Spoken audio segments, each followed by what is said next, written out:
the blood of Jesus Christ, His Son, cleanses us from all sin. The tense in this scripture is continuing present tense. और जिस काल में ये बात कही गई है वो निरंतर होते रहने वाला अभी के समय की बात हो रही है. That means not only the blood of Jesus cleansed you, it keeps on cleansing you. इसका मतलब यीशु के लहू ने न केवल आपको शुद्ध किया था, वो आपको निरंतर शुद्ध करता रह रहा है. Amen. It's continually cleansing us. वो लगातार हमें शुद्ध कर रहा है. And that's why we have this position before God that we are now known as holy saints of God. इसीलिए परमेश्वर के सामने अब हमारा ये स्थान है कि हम उसके पवित्र संत कहलाते हैं. Amen. Because the blood in the spirit realm, anything that comes to defile you, if you did something, the blood comes. क्योंकि अगर आपने कोई गलती की या आत्मिक दुनिया में कुछ भी अगर आपके विवेक को मैला करने के लिए आता है, तो उसी समय बोल यीशु का लहू आपको निरंतर साफ करता, शुद्ध करता चला जाता है. Amen. It's in continuing present tense. When David sinned and committed adultery, जब दाऊद ने पाप किया और व्यभिचार किया, so he wrote Psalm 51. तो उसने भजन 51 में लिखा. Let me read one scripture, Psalm 51:7, and it says, "Purge me with hyssop, and I shall be clean. Wash me, and I shall be whiter than snow." And what is David talking about? और दाऊद क्या कह रहा है? Purge me with hyssop. He's going back to Exodus 12, where they were commanded to sprinkle the blood from hyssop. और वो हिस्सप पर वापस जा रहा है, क्योंकि जहाँ पर इस्राएलियों को आदेश दिया गया था कि हिस्सप के पौधे से, हिस्सप से उनको लहू लगाना है. Now hear this carefully. सुनिए. Every time you do something or you did, quickly go before the Father. Take the hyssop. What's the hyssop? Your tongue, and sprinkle the blood in your conscience. जब कभी आपने कुछ गलत किया, आपसे कोई गलती हो गई, तो उसी समय जल्दी से पिता की उपस्थिति में जाएं और हिस्सप का प्रयोग करें. वो हिस्सप क्या है? आपकी जीभ, उस जीभ के द्वारा उस लहू को छिड़के अपने विवेक पर. Now please don't misunderstand me. I'm not saying you lost your salvation or Father didn't forgive you. Father is constant. But your conscience, when your conscience gets defiled, you will have no boldness before God. मेरी बात समझिएगा, मैं ये नहीं कह रहा कि आपने अपना उद्धार गवा दिया है, पिता ने आपको छोड़ दिया है, ऐसा कुछ भी नहीं है. लेकिन जब हमसे कोई अपराध होता है तो हमारा विवेक दूषित हो जाता है, और दूषित विवेक के साथ हम पिता के सामने साहस से नहीं जा सकते. Sin does not change God's behavior towards you, but sin changes your behavior towards God. पाप परमेश्वर का रवैया आपके लिए नहीं बदल सकता, पाप आपका रवैया परमेश्वर की ओर बदल देता है. दोस्तों, पाप परमेश्वर के प्रति हमारा रवैया को नहीं बदलता, बल्कि जब हम पाप करते हैं तो हमारा जो रवैया है परमेश्वर के प्रति बदल जाता है. हमारे अंदर में दोष भावना आ जाता है, और शैतान भी एक दोष लगाने वाला है. प्रकाशित वाक्य में से कहा गया वो दोष लगाने वाला है. हमारा विवेक अशुद्ध हो जाता है. इसलिए भजन संहिता 51 में भजन का दावा करता है, मैंने तेरे दृष्टि में जो बुरा है वही किया है, मैंने पाप किया है.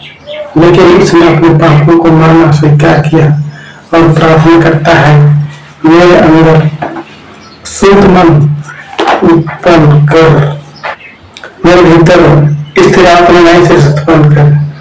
मुझे अपने सामने स्वीकारना, अपने पवित्र आत्मा को अलग न कर. अपने की उद्धार कर हर्ष मुझे फिर से दे और उदार आत्मा देकर मुझे संभाल, तब मैं अपराधों को तेरा मन सिखाऊंगा और पापी तेरे ओर फिरेंगे. परमेश्वर आपको नया मन, शुद्ध मन देते हैं. इसलिए परमेश्वर के पास आइए. जब लोग गलतियां करते हैं, पाप करते हैं, अपने पापों को स्वीकार कीजिए, मान लीजिए और प्रभु से क्षमा मांगिए. परमेश्वर का वचन करता है, यीशु का लहू हमें सब पापों से शुद्ध करता है. ये हमारा पहला नए का नाम है. यदि हम अपने पापों को मान लें तो वो हमारे पापों को क्षमा करने और हमें सब अधर्म से शुद्ध करने में विश्वास से धर्मी है. हम पापों को मानते हैं तो हमारे पापों को शुद्ध करने में विश्वास से धर्मी है. इसलिए अपने पापों को मानना है, स्वीकार करना है और उसे भोजन है.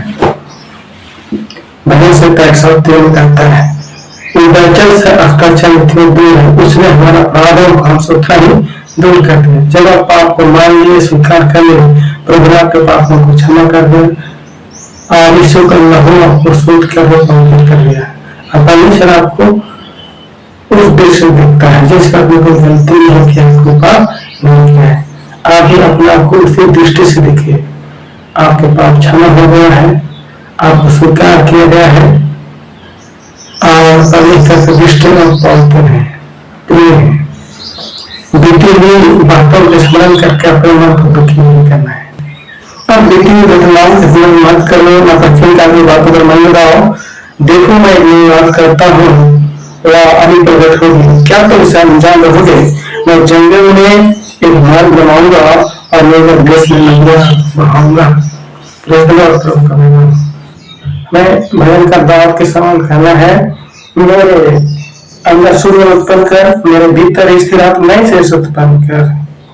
अपने की उद्धार का हाथ फिर से दे और उद्धार आत्मा देकर मुझे संभाल। जब हम भजन का दावत के समान प्रार्थना करते हैं कि मेरा अंदर शुद्ध मन उत्पन्न कर, तो सच में परमेश्वर हमारे अंदर शुद्ध मन को उत्पन्न करते हैं और परमेश्वर हमारे अपराधों को भूल देते हैं, क्षमा कर देते हैं। वैसे ही हमें भी अपने अपराधों को भूल जाना है और अपना आप को माफ करना है, क्षमा करना है। प्रभु ने हमें स्वीकार किया है तो हमें अपना आप को भी स्वीकार करना है। परमेश्वर हमें जिस दृष्टिकोण से देखते हैं उसी दृष्टिकोण से अपने आप को देखना है। हम स्वीकार किए गए हैं, हम क्षमा किए गए हैं, परमेश्वर का पुत्र बन चुके हैं और यीशु का लहू हम सब पापों से शुद्ध करता है। Praise the lord, hallelujah. प्रभु का महिमा हो। यदि हम अपने पापों को मान लें तो हमारे पापों को क्षमा करने में वह विश्वास योग्य और धर्मी है। Praise the Lord. हमारा परमेश्वर आपका परमेश्वर है, कितना भला है, कितना अच्छा है। हालेलुया। Praise the Lord. आपको नया जीवन देता है, शुद्ध मन देता है, पवित्र आत्मा देते हैं। Praise the lord, hallelujah. प्रभु का आशीष करें। धन्यवाद।